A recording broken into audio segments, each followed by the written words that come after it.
Hi everyone, hope you're doing well from wherever you're watching this channel, depending on your time zone.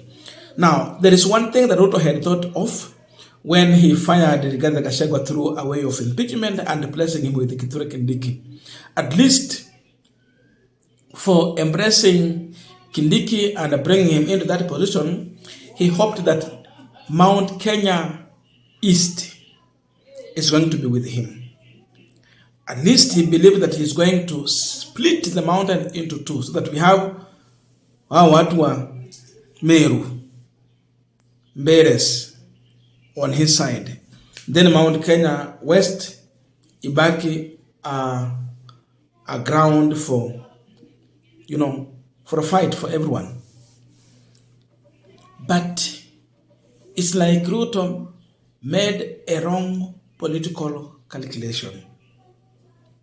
Because we expect that right now, Mount Kenya East to be embracing the president, accept his speech, welcome him, and stay with him in peace.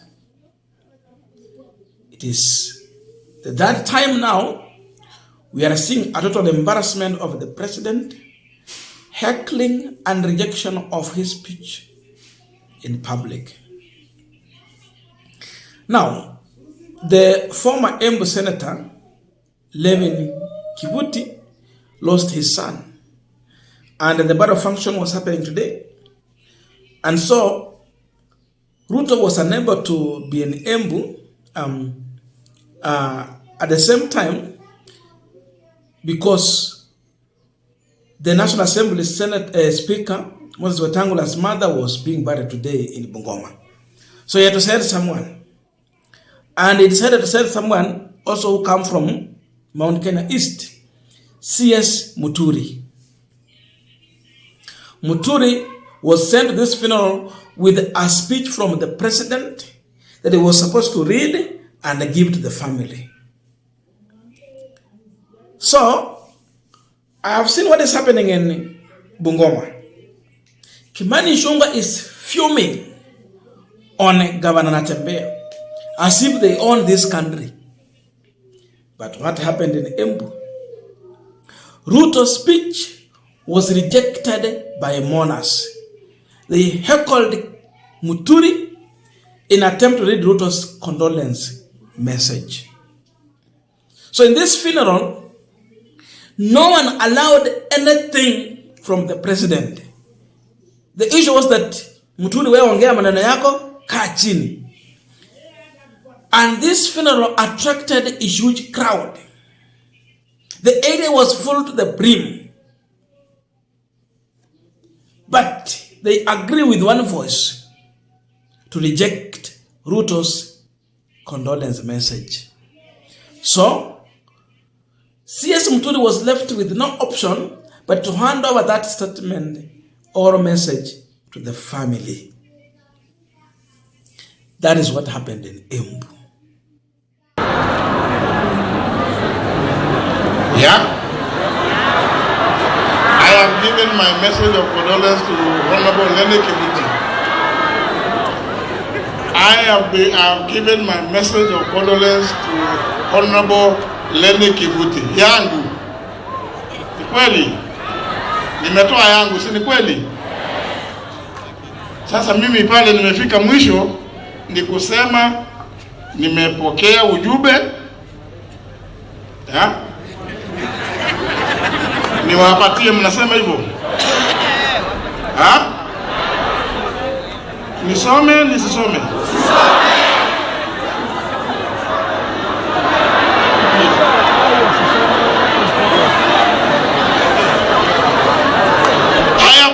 I have been advised wisely,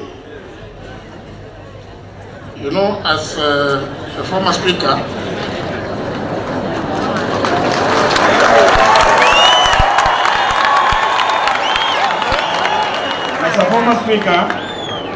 na mnajua the late JJ Kamogo used to say, talk about kura ya makelele. Nimesikia kura hiyo ya makelele. Yeah? This message is to the family of Honorable Senator Lenny Kivuti, I have the honor to deliver this message to the Honorable Lenny Kivuti. Now, as we continue the panel discussion, just a quick request for those who are watching this channel and you are not yet subscribed, please consider subscribing.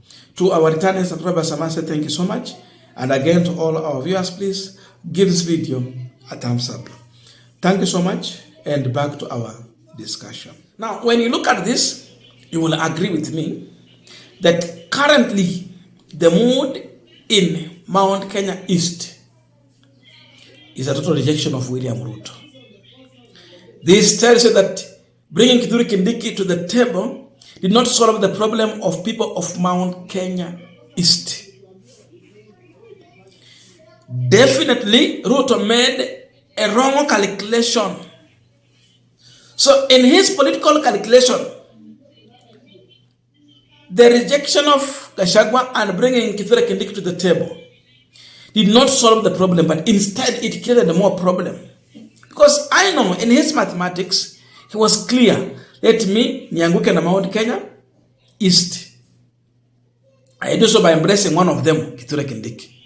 Then Mount Kenya West, ibaki a ground for fight. But it has backfired. It again tells you that Kithure Kindiki has not been embraced by his own people. Wamemkataa.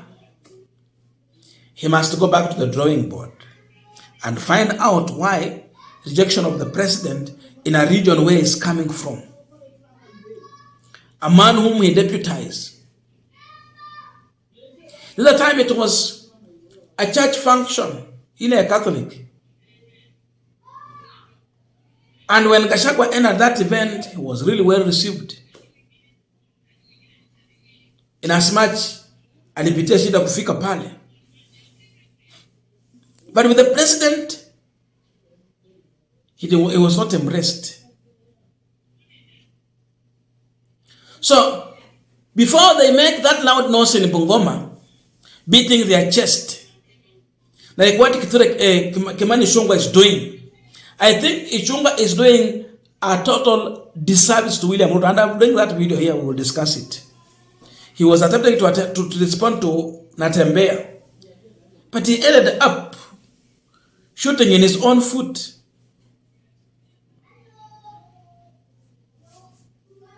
So, the president has been literally rejected. Ataambia nini watu? Rejecting William Ruto means also rejecting his deputy. I'm sure if he's going to watch this video, imagine your office write a letter. You are aware about that. Then you make a decision, so and so is the one who will take this letter of that. You anticipated the family to receive the letter. You anticipated the mourners to respect it and listen to it. Imagine you are watching from a corner when the person you send to represent your message is being chased. Your condolence message is being rejected. The person is being heckled. Imagine how bitter and painful it looked like. I'm sure Ruto is feeling devastated, having watched the situation, how his message has been rejected in Embu. Ako kwa shida, he's in panic. His intelligence will be asking questions, why and what happened? This is a total embarrassment. Imagine the head of state. Wakati wa Moi, hata wakati wa Kibaki, hata wakati wa Mheshimiwa Uhuru. Ukiandika barua kama president, upee mtu apeane pale. Mwanzo, your message linakuwa ya mwisho kusoma pale. Hata yule mwenye amebeba ile ujumbe yako, ako na furaha kubwa because he has been elevated just to carry the president's message. Then, the mourners or the people who are receiving this message from the president, they feel so much honored that the president can take his time and send such a message to them. They feel the presence of the president. So they take it with a lot of respect and honor. But imagine you are William Ruto and this happens to you. What do you feel? What will you feel? This is a total embarrassment to the head of state. Complete embarrassment. Yani wamekataa kabisa, wakutaki na message yako. Reasons that are obvious. You have been repeating here now and then.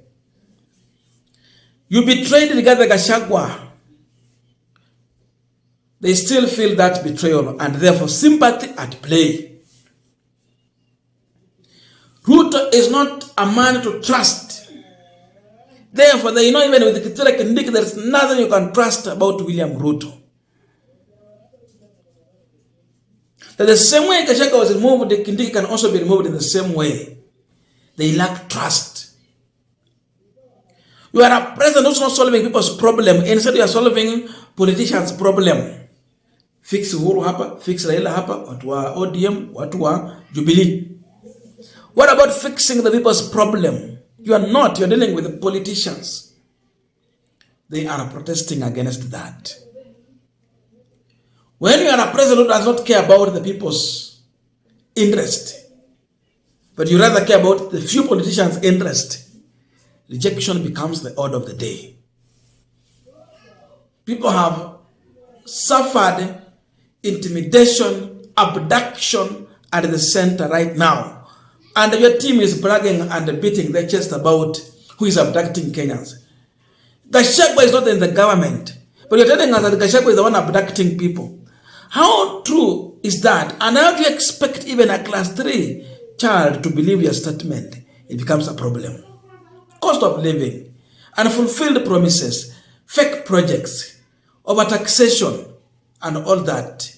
It's the one that's making these people to reject the president. They don't want anything from Ruto. It is a Ruto must go.